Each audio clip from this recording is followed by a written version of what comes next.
నమస్కారం. కాలచక్రంలో దాగి ఉన్న కొన్ని చీకటి అధ్యాయాలను, ఒక అంతుచిక్కని కర్మ కనెక్షన్ను వెలికితీసే ఈ చారిత్రక విశ్లేషణకు స్వాగతం. చట్టం, నమ్మకం, ముఖ్యంగా గోపాష్టమి పండుగ చుట్టూ అల్లుకున్న ఒక భయపెట్టే యాదృచ్ఛికతను మనమిప్పుడు వివరంగా తెలుసుకుందాం. సరే, అసలు కథలోకి వెళ్దాం. నవంబర్ 7, 1966, అలాగే అక్టోబర్ 31, 1984.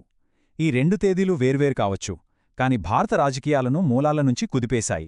అయితే ఈ రెండింటి మధ్య విధివ్రాసిన ఒక చీకటి కర్మ కనెక్షన్ ఉంది. అదేంటంటే, ఈ రెండు మహావిషాదాలు కూడా పవిత్రమైన గోపాష్టమి పండుగనాడే జరగడం. వినడానికే కాస్త విచిత్రంగా ఉంది కదూ. చరిత్రను కొంచెం నిశ్చితంగా గమనిస్తే ఒక భయంకరమైన నమ్మకం వెలుగులోకి వస్తోంది.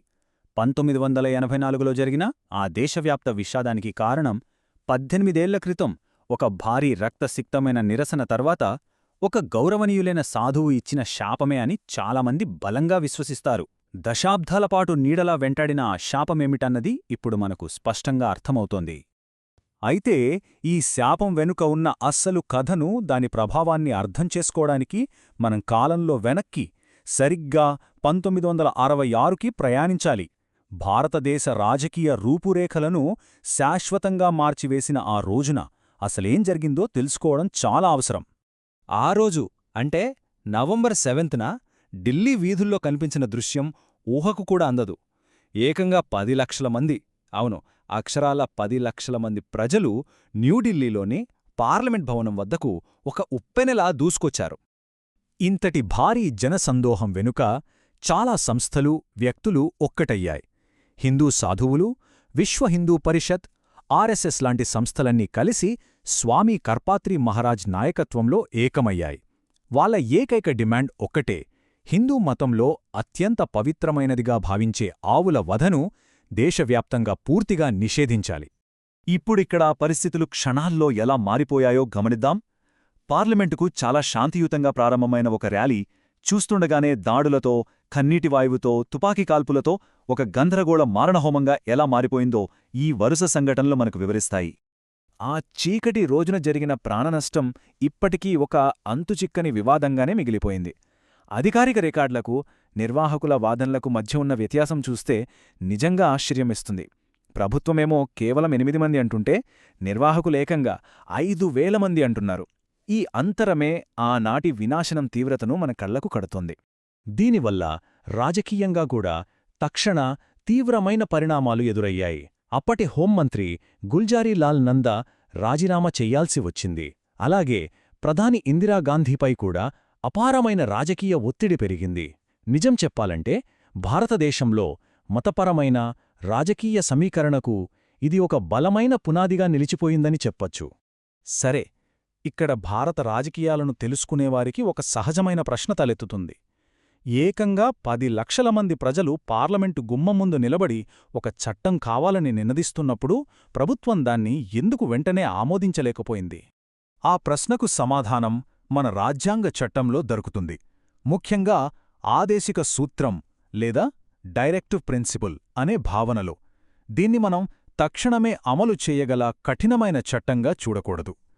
భవిష్యత్తులో ప్రభుత్వాలకు రాజ్యాంగం ఇచ్చే ఒక బలమైన మార్గదర్శకంగా లేదా ఒక సలహాగా మాత్రమే భావించవచ్చు. కాబట్టి అసలైన కీలక పాయింట్ మన రాజ్యాంగంలోని ఈ ఆర్టికల్ 48. నిరసనకారుల డిమాండ్లన్నింటికీ ఇదే ఒక చట్టపరమైన పునాదిని ఏర్పరిచింది. దీంట్లో స్పష్టంగా వ్యవసాయాన్ని ఆధునికీకరించడం, పశువుల జాతులను సంరక్షించడం, అలాగే ఆవుల వధను నిషేధించడానికి కృషి చేయడం గురించి రాసి ఉంది. మరి సరిగ్గా ఇక్కడే అసలైన ఘర్షణ మొదలయింది. ఎందుకంటే ఈ రాజ్యాంగ సూత్రాలను ఆచరణలో అమలు చేయడమనేది రాష్ట్ర ప్రభుత్వాల బాధ్యత. అందుకే భిన్నమైన సంస్కృతులు ఉన్న మన దేశంలో కేంద్ర ప్రభుత్వం ఒకేసారి దేశవ్యాప్త నిషేధాన్ని అంత సులభంగా అమలు చేయలేకపోయింది. ఇలాంటి ఉద్రిక్త పరిస్థితుల్లో ఆందోళనకారులను శాంతింపజేయడానికి, ఆ చట్టపరమైన చిక్కుముడిని విప్పడానికి ప్రధాని ఇందిరాగాంధీగారు ఒక ప్రయత్నం చేశారు. ఒక ఉన్నత స్థాయి కమిటీని ఏర్పాటు చేశారు. అదే ఈ సర్కార్ కమిటీ. ఈ కమిటీలో ఉన్న పేర్లు చూస్తే ఆనాటి పరిస్థితి తీవ్రత అర్థమవుతుంది. ఉన్నత ప్రభుత్వ అధికారుల నుండి ప్రముఖ మత పెద్దల వరకు, రిటైర్డ్ జస్టిస్ సర్కార్, పూరీ శంకరాచార్య, ఎంఎస్ గోల్వాల్కర్, ఇలా ఎంత విభిన్నమైన వ్యక్తులున్నారో గమనించవచ్చు. జాతీయ స్థాయిలో నిషేధం సాధ్యమేనా అని అధ్యయనం చేయడానికి వీళ్ళంతా కనిశారు. కాని చివరికి ఏం జరిగిందంటే, ఇన్ని భారీ నిరసనలు, ప్రాణనష్టం, 73 రోజులపాటు చేసిన ఉపవాస దీక్షలు, అలాగే ఉన్నత స్థాయి కమిటీ సూచనలు అన్నీ ఉన్నప్పటికీ దేశవ్యాప్త కేంద్ర నిషేధం అన్నది ఎన్నడూ అమలు కాలేదు అన్నదే ఒక పచ్చి నిజం. మరి కేంద్ర ప్రభుత్వం ఈ సమస్యను పక్కన పెట్టిందందున నేటి ఆధునిక భారతదేశంలో ఈ వ్యవహారం ఎలా సాగిందో తెలుసుకోవాలనే ఆసక్తి కలగడం సహజం. అసలు నేడు మన చట్టపరమైన ముఖచిత్రం ఏ విధంగా ఉందో ఒకసారి చూద్దాం. నేడు భారతదేశం వివిధ రకాల చట్టాల సమ్మేళనంగా కనిపిస్తుంది. 1966లో జాతీయస్థాయి నిషేధాన్నే అసాధ్యంగా మార్చిన అదే రాజ్యాంగ ఘర్షణను ఇప్పుడు రాష్ట్రాల వారీగా ఉన్న ఈ విభిన్న విధానాలు మనకు స్పష్టంగా ఎత్తిచూపుతున్నాయి. ముఖ్యంగా ఈ హిందీ బెల్ట్ అని పిలువబడే ఉత్తర, మధ్య భారతదేశ రాష్ట్రాలలో గమనిస్తే స్థానిక ప్రభుత్వాలు చాలా కఠినమైన నిషేధాలను అమలు చేశాయి.